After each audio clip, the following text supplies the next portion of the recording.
नमस्कार, आपका स्वागत है स्टॉकोलॉजी में। आज हम बात करने वाले हैं इजी माई ट्रिप के बारे में। आपको बताना चाहेंगे कंपनी ने अपने शेयर होल्डर्स को 2 रुपये प्रति शेयर का डिविडेंड दिया है, तो जिनके पास भी शेयर है उनको प्रति शेयर के हिसाब से 2 रुपये का डिविडेंड मिलेगा। जिन्होंने भी चैनल को सब्सक्राइब नहीं किया सब्सक्राइब कर लें, बेल आइकन पर क्लिक कर दें, वीडियो को लाइक करें, शेयर करें।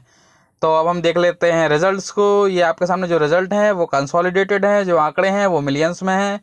सबसे पहले रिजल्ट के फॉर्मेट को समझ लेते हैं। जो सबसे लास्ट में आपको कॉलम दिखाई दे रहा है वो मार्च 20 क्वार्टर के रिजल्ट हैं। जो सेकंड नंबर का कॉलम है वो दिसंबर 20 क्वार्टर के रिजल्ट हैं, और जो सबसे पहले नंबर पर कॉलम है वो मार्च 21 क्वार्टर के रिजल्ट हैं।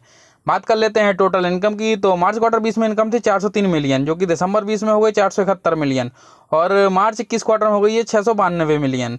तो यहाँ पर अगर हम देखते हैं तो हमें मार्च 20 से मार्च 21 यानी कि ईयर ऑन ईयर में टोटल इनकम बढ़ती हुई नजर आ रही है। बात करते हैं क्वार्टर ऑन क्वार्टर परफॉर्मेंस की, यानी दिसंबर 20 से मार्च 21 की, तो यहाँ भी हमें इनकम बढ़ती हुई दिखाई दे रही है। अब हम एक्सपेंसेस को देख लेते हैं। तो मार्च 20 क्वार्टर में जो एक्सपेंसेस थे वो थे 350 मिलियन के, जो कि दिसंबर 20 में हो गए 182 मिलियन, और मार्च 21 में हो गए 271 मिलियन।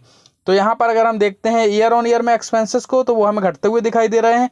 अगर हम बात करते हैं क्वार्टर ऑन क्वार्टर में एक्सपेंसेस की, तो वहाँ हमें वृद्धि दिखाई दे रही है।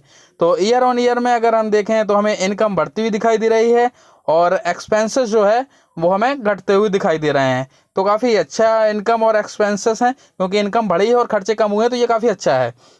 अब हम देख लेते हैं प्रॉफिट एंड लॉस को। तो बात करते हैं प्रॉफिट बिफोर टैक्स की। मार्च क्वार्टर 20 में 53 मिलियन के प्रॉफिट थे, जो कि दिसंबर 20 में 288 मिलियन के हो गए, और मार्च 21 क्वार्टर में ये 421 मिलियन के हो गए। तो प्रॉफिट बिफोर टैक्स मार्च 20 से मार्च 21 में यानी कि ईयर ऑन ईयर में काफ़ी बढ़ते हुए दिखाई दे रहे हैं। अगर हम बात करते हैं क्वार्टर ऑन क्वार्टर में यानी कि दिसंबर 20 से मार्च 21 को, तो यहाँ भी हमें प्रॉफिट बिफोर टैक्स बढ़ते हुए दिखाई दे रहे हैं। अब हम देख लेते हैं नेट प्रॉफिट को। तो 5th नंबर का पॉइंट है net profit for the period oblique year. तो मार्च क्वार्टर 20 में 33 करोड़ के प्रॉफिट थे। दिसंबर 20 क्वार्टर की अगर बात करते हैं तो 218 करोड़ के प्रॉफिट थे, और मार्च 21 क्वार्टर में ये प्रॉफिट 304 करोड़ के हो गए। तो यहाँ पर अगर हम देखते हैं तो हमें ईयर ऑन ईयर में यानी कि मार्च 20 से मार्च 21 में प्रॉफिट काफ़ी ज़्यादा बढ़ते हुए नज़र आ रहे हैं, लगभग 800% के आसपास नज़र आ रहे हैं। तो परफॉर्मेंस काफ़ी बेहतर होता हुआ दिखाई दे रहा है। अगर हम बात करते हैं क्वार्टर ऑन क्वार्टर में एक्सपेंस नेट प्रॉफिट की, तो वहाँ पर भी हमें वृद्धि दिखाई दे रही है। तो ओवरऑल अगर रिजल्ट्स की बात करते हैं तो ईयर ऑन ईयर परफॉर्मेंस काफ़ी बेहतर हुआ है। अब हम देख लेते हैं कंपनी के एसेंशियल्स को। तो कंपनी का मार्केट कैप है 4,577 करोड़ का। नंबर ऑफ शेयर जो मार्केट में उपलब्ध हैं वो हैं 10.86 करोड़। शेयर के अगर हम पीबी रेशियो की बात करते हैं तो वह है 7.54 का। डिविडेंड यील्ड है 0.47% का। कैश रिजर्व की बात करें तो 130.87 करोड़ के कैश रिजर्व हैं। प्रमोटर्स की होल्डिंग 74.9% की है। सेल्स ग्रोथ -8.77% का है, और आरओसी 59.32% का है। एंटरप्राइज वैल्यू की बात करते हैं तो 4,446.34 करोड़ की एंटरप्राइज वैल्यू है। शेयर के पीई रेशियो की बात करते हैं तो 132.11 का पीई है, तो पीई तो काफ़ी हाई दिखाई दे रहा है। फेस वैल्यू की बात करते हैं तो 2 रुपये है, और बुक वैल्यू 55.89 है। कंपनी पर कर्जे की बात करें यानी कि डेब्ट की, तो वो 0 करोड़ के हैं, तो ये कंपनी और शेयर होल्डर्स दोनों के लिए बढ़िया है। ईपीएस 3.19 रुपये का है। आरओई 40.61% का है। प्रॉफिट ग्रोथ 44.41% का है। अब आज के दिन के लास्ट ट्रेडिंग प्राइस की बात करते हैं तो 421 रुपये है। आज के दिन की परफॉर्मेंस की बात करें तो 0.30% के पॉजिटिव रिटर्न्स रहे। बात करते हैं अगर 52 वीक्स हाई यानी 52 हफ्तों के उच्चतम स्तर की, तो 454.40 रुपये, जो कि 11 जून 2021 को बना था। अगर हम बात करते हैं 52 वीक्स के लो यानी 52 हफ्तों के सबसे निम्न स्तर की, तो वो 161 रुपये है, जो कि 22 अप्रैल 2021 को बना था।